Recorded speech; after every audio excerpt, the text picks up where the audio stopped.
Hello friends, this is Anju Arora. Welcome to my channel. और आज हम देखेंगे कि 17 अक्टूबर इवनिंग शिफ्ट एग्जाम में कैसे क्वेश्चन आए हुए थे, कौन कौन से क्वेश्चंस पेपर 1 में आए थे, पेपर 2 में आए थे। तो स्टूडेंट्स से जो बात हुई है वो सब मैं आपको बताऊंगी यहाँ पे। अभी तक जिन्होंने देखो चैनल को सब्सक्राइब नहीं किया है, please subscribe the channel, press the bell icon so that you can get all the notification of my videos. और चैनल को सब्सक्राइब करना इसलिए भी इंपॉर्टेंट है कि आपके लिए खुशखबरी है कि पेपर 1 जो है कम्प्लीटली फ्री कराऊंगी मैं इसी चैनल पे। 10 की 10 ईच यूनिट आपको करवाई जाएंगी। ठीक है, मेरी सब वीडियोस रेडी हैं, वो धीरे धीरे मैं आपको पब्लिश कर दूंगी। और हर एक आपको कराया जाएगा, एक एक टॉपिक जो है सिलेबस का वो आपको प्रोवाइड किया जाएगा इसी चैनल पे। तो प्लीज़ शेयर करें अपने फ्रेंड्स के साथ और सब्सक्राइब करें मेरे चैनल को। Okay, so let's start. जिसके लिए हमने किया है कि क्या क्या हमारे क्वेश्चंस आए हुए थे। ठीक है, देखो कंसेप्चुअल पेपर था, पेपर 2 जो है, कुछ क्वेश्चंस उसमें से प्रीवियस ईयर के थे। तो काफ़ी सारे स्टूडेंट्स यही कह रहे हैं कि जो प्रीवियस ईयर के क्वेश्चंस थे ना वो आए हुए थे पेपर 2 के अंदर। ठीक है, किसी ने तो मुझे कहा कि 2010 का जो क्वेश्चन पेपर है उसी से ही आए हुए थे। ठीक है, अच्छा, अब पेपर 1 जो है उसमें स्केयर ऑफ अपोजिशन बिल्कुल भी नहीं था, DI वही परसेंटेज वाला था जैसे मॉर्निंग में आया हुआ था।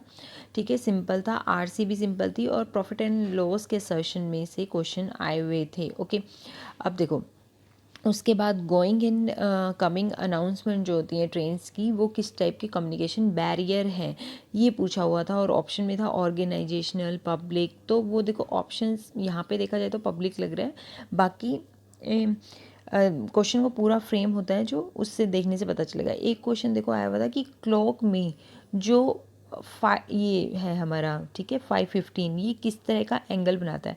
तो वो जो क्वेश्चन था यहीं पे सॉल्व करके आपको बताती हूँ। ठीक है, देखो अगर हम देखें तो 360 का एंगल बनता है ना। ठीक है, 360 है ये पूरा राउंड में।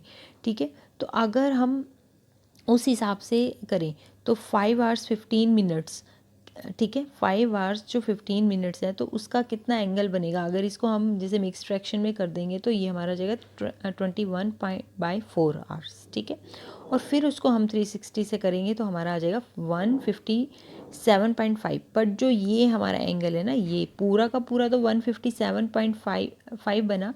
बट जो ये डिस्टेंस है ये पूछा हुआ था, ये कौन सा एंगल है, ये कौन सा होगा। इसमें से हम 90 को माइनस कर देंगे 157.50, क्योंकि जो 15 की जो आपकी जो कह सकते हैं हम हैंड है वो कौन सा एंगल बना रहा है, 90 का ना। तो उसको हमें टोटल में से माइनस करना पड़ेगा, तो हमारा आंसर आएगा 67.5 डिग्री।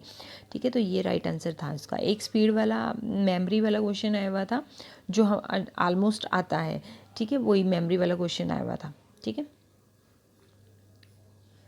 और एक आया हुआ था देखो हेक्सा डेसिमल चेंज करना था। हेक्सा डेसिमल 21 था, उसको आपने डेसिमल में चेंज करना था। तो आप इस तरीके से कर सकते थे उसको, उसका आंसर 33 था। ठीक है ना, 1 × 16 की पावर 0 और 2 × 16 की पावर 1। ठीक है ना, अब पता है ना आपको, यहाँ होता है तो यहाँ पे 16 की पावर 0 होता है, 2 है तो इसका 16 की पावर 1। तो इनको प्लस करेंगे तो 33 आएगा। एक ये मेथड है, एक ये है कि आप इसको आप क्या करें, पहले बाइनरी में चेंज करते हैं। तो आपको पता है 2 क्या होता है हमारा 10, और 1 क्या होता है 0001, 4 का मान के चलते हैं। तो 10001। ठीक है, आप कर लो इसको फिर से डेसिमल में चेंज, तो ये 2 की पावर 0 हो गया, और ये 0 1 2 3, और ये हो गया मेरा, एक मिनट, ये 3 4 4 आएंगे ना, 5। ठीक है, 2 की पावर 5, तो 2 की पावर 5 आपको पता है कितना होता है 32 प्लस 133। ठीक है, तो दोनों ही मेथड से हो सकता था ये। उसके बाद आया हुआ था देखो ग्रीन हाउस गैसेस कितना टाइम तक प्रेजेंट रहती हैं, सबसे ज़्यादा मैक्सिमम कौन सी गैस जो है वो एटमॉस्फेयर में प्रेजेंट रहती है। तो देखो उसमें जो है ग्रीन हाउस गैसेस के ही ऑप्शंस थे, यानी CO2 था, मीथेन था, CFC था, नाइट्रस था। तो ये जो है वहाँ पे हमारा CFC आंसर था, क्योंकि CFC जो है लेस देन 1 ईयर से 1000 ईयर्स तक रहता है। ठीक है ना, और आपको पता है 1 ईयर से लेकर के 1000 ईयर्स तक हमारा एटमॉस्फेयर में रहता है। और आपको पता है कि मॉनिट्रियल प्रोटोकॉल भी इसी पर ही इसीलिए लगाया गया था। ओके, उसके बाद हमारा क्वेश्चन और कौन कौन से आए हुए थे, देखो लॉजिकल रीजनिंग में से ना बड़ी ही अजीब सी बात है कि 4 क्वेश्चन इंडियन लॉजिक से आए हुए थे। 4 क्वेश्चन इंडियन लॉजिक से, एक फैलेसी का क्वेश्चन आया हुआ था, और कुछ भी नहीं पूछा था उन्होंने, ना सिलोजिज्म में से, ना square of opposition, Venn diagram, ये सब में से कुछ भी नहीं पूछा गया। बट मेरी वही आपको हमेशा पता कहती हूँ कि अब जो ट्रेंड है वो नहीं है कि आप इंपॉर्टेंट क्वेश्चंस कर करके चले जाएं बस, क्योंकि वो उस टाइम था जब एक ही सेट बनता था भाई। अब तो अलग अलग सेट्स बनते हैं, तो उनके पास वैरायटी ऑफ क्वेश्चंस बना सकते हैं वो, ठीक है ना, उनके पास लिबर्टी है इस चीज़ की। तो आप ये मत सोचें कि ये कर जाएं बस हो जाएगा, तो पूरा सिलेबस आपको आना चाहिए, सब चीज़ें होनी चाहिए, ठीक है। अच्छा, ऑड वन आउट वाला क्वेश्चन आया हुआ था आपका, ठीक है, 3, 5, 7, 12, तो यहाँ पे 12 था ऑड वन आउट, क्योंकि ये एक इवन नंबर है, बाकी सब प्राइम नंबर्स थे वहाँ पे, ठीक है। उसके बाद था हमारा पेपर 2 में मैनी क्वेश्चंस रिपीटेड हुए थे प्रीवियस ईयर्स में। तो ये बात काफ़ी सारे स्टूडेंट्स ने मुझे कही है कि पेपर 2 जो है एक तरीके से रिपीटेड था, काफ़ी सारे क्वेश्चंस प्रीवियस ईयर्स में से आए हुए थे और कोविड की गाइडलाइंस में से भी क्वेश्चंस आए हुए थे, ठीक है। 3 से 4 क्वेश्चन बता रहे हैं। उसके बाद वही है, आरसी जो है वो ईजी था, कोविड-19 से 3 क्वेश्चन आए हुए थे। पीएम मोदी की स्कीम आई हुई थी कोई, ठीक है। उसके बाद सिलोजिज्म वही है कि सारा देखो इंडियन लॉजिक में से ही आया हुआ था, ठीक है। अब कहीं जो मॉर्निंग शिफ्ट वाले थे वो रो रहे थे कि इंडियन लॉजिक हम पूरा का पूरा रट के गए, वहाँ से क्वेश्चन 2 ही आए या नहीं आए, ठीक है। कुछ बच्चे तो कह रहे थे आए ही नहीं, बट आए थे, ठीक है। 2 क्वेश्चन आए हुए थे इंडियन लॉजिक के, और इवनिंग वाली शिफ्ट में 4 क्वेश्चन आ गए। तो करके जाए इंडियन लॉजिक, और इंडियन लॉजिक पूरा का पूरा प्लेलिस्ट में है मेरे, लॉजिकल रीजनिंग की पूरी प्लेलिस्ट आपको प्रोवाइडेड कर दी है मैंने, और उसमें से इंडियन लॉजिक का पूरा पार्ट है आपके पास, तो आप वहाँ से देख सकते हैं, ठीक है। तो बहुत इंपॉर्टेंट है इंडियन लॉजिक, ओके। उसके बाद है ट्रांसपोर्ट अलाउंस है 1400, जिसका आंसर था उन्होंने कहा, अब ऑप्शन थे 1600, 1800, तो ठीक है, पूरा क्वेश्चन नहीं बताया। उसके बाद है फार्मूला था एक, ठीक है,